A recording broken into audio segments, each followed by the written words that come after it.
Reaksi saponifikasi atau reaksi penyabunan merupakan proses hidrolisis ester dalam suasana basa yang menghasilkan garam karboksilat. Berikut reaksinya.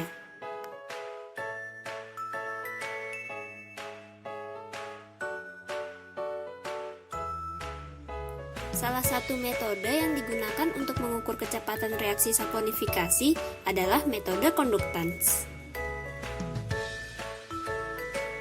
Kecepatan saponifikasi dapat ditentukan dengan cara mengukur pergantian konduktans saat reaksi berlangsung dalam jangka waktu tertentu.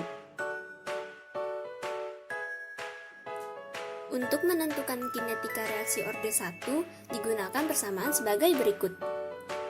Dan untuk menentukan kinetika reaksi orde 2 digunakan rumus sebagai berikut.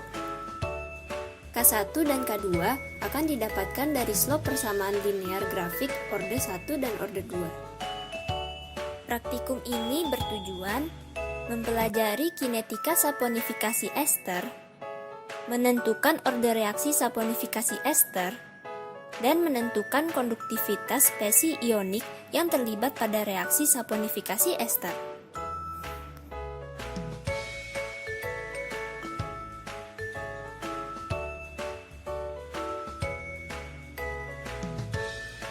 Alat-alat yang dibutuhkan adalah Bu Erlenmeyer 125 mili, termometer, gelas piala 100 mili, pipet volumetrik 25 mili, stopwatch, sel konduktansi, dan water bath.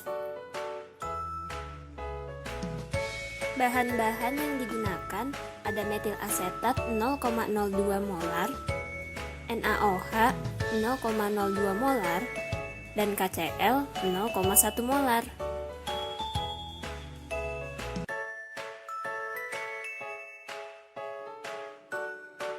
Untuk mendapatkan nilai GT, pertama-tama siapkan 2 tabung Erlenmeyer yang masing-masing berisi 25 mili metil asetat.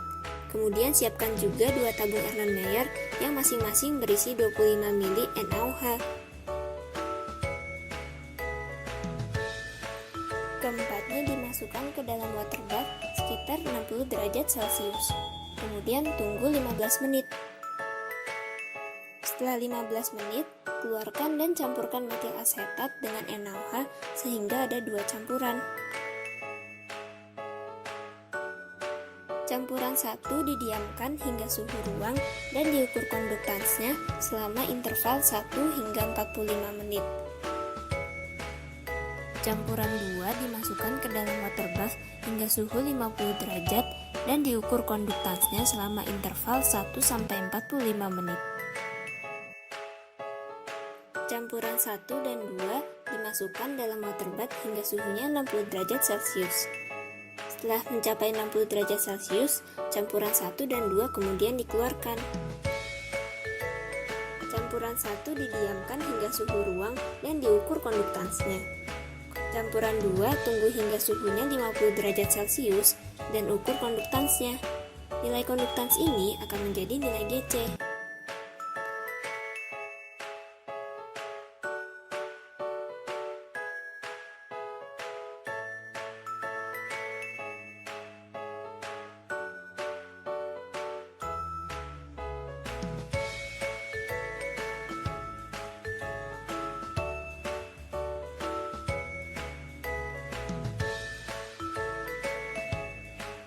Hasil percobaan kinetika reaksi tanpa pemanasan dapat dilihat pada tabel 1 berikut.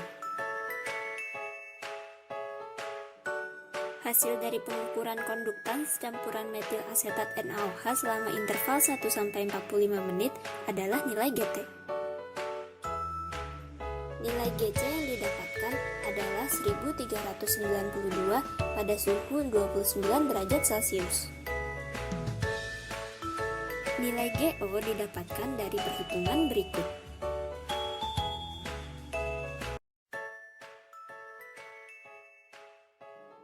Hasil percobaan kinetika reaksi dengan pemanasan dapat dilihat pada tabel 2 berikut.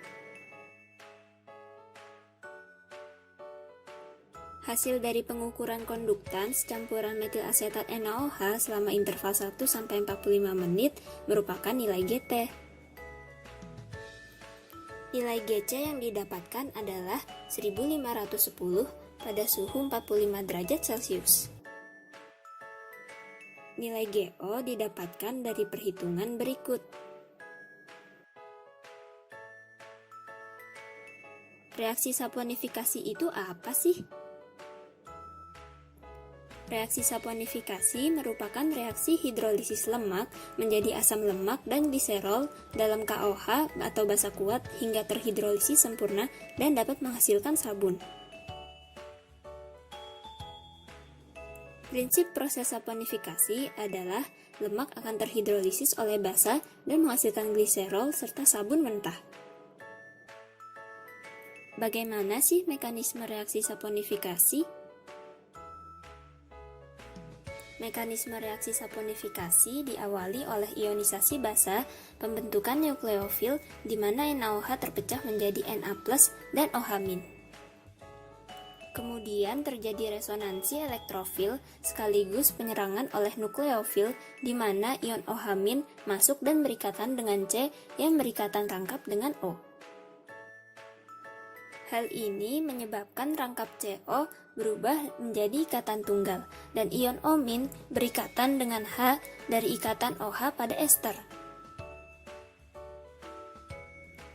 Gliserol dan ester akan terpisah dan ester dinyatakan sebagai RCOO-.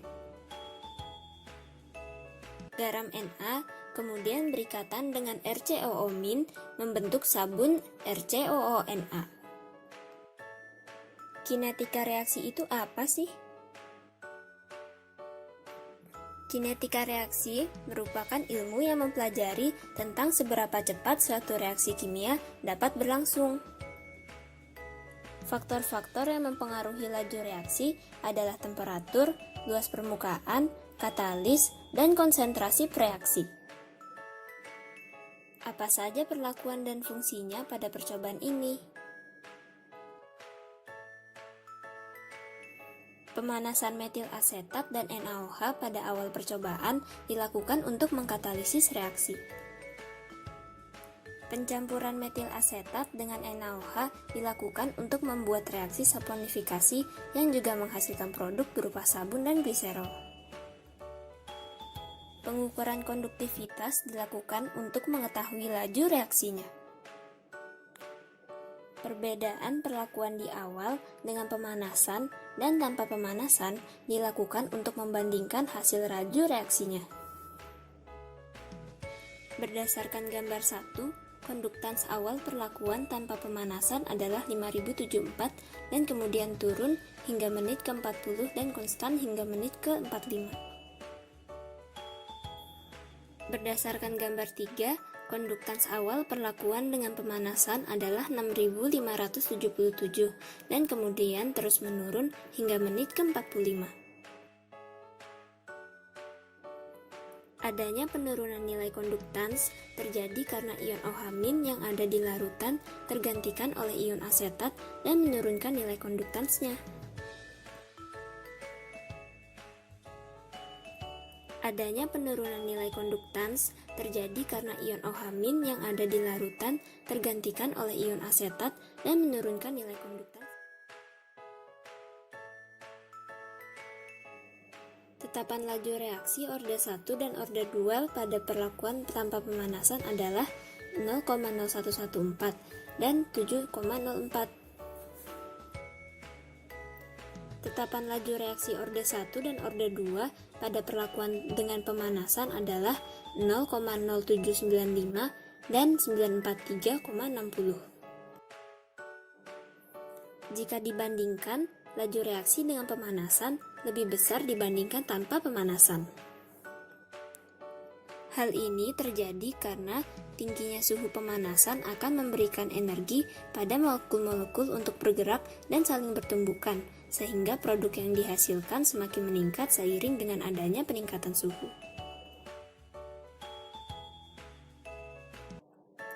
Orde reaksi saponifikasi mengikuti orde kedua.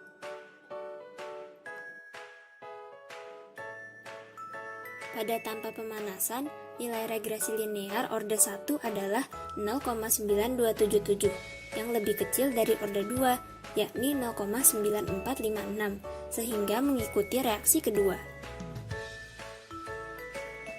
Namun pada perlakuan dengan pemanasan, nilai regresi linear orde 1-nya adalah 0,9766, yang lebih besar dari orde 2, yakni 0,623.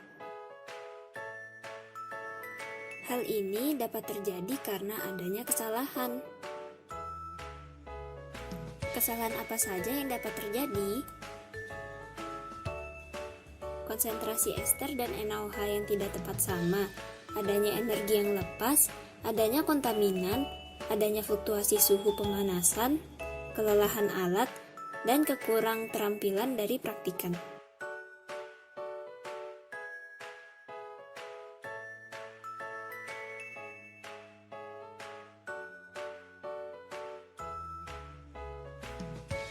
Kinetika saponifikasi dipengaruhi oleh temperatur, luas permukaan, katalis, dan konsentrasi pereaksi. Orde reaksi saponifikasi ester mengikuti orde 2. Nilai konduktivitas akan semakin rendah seiring berjalannya reaksi karena produk yang dihasilkan semakin banyak.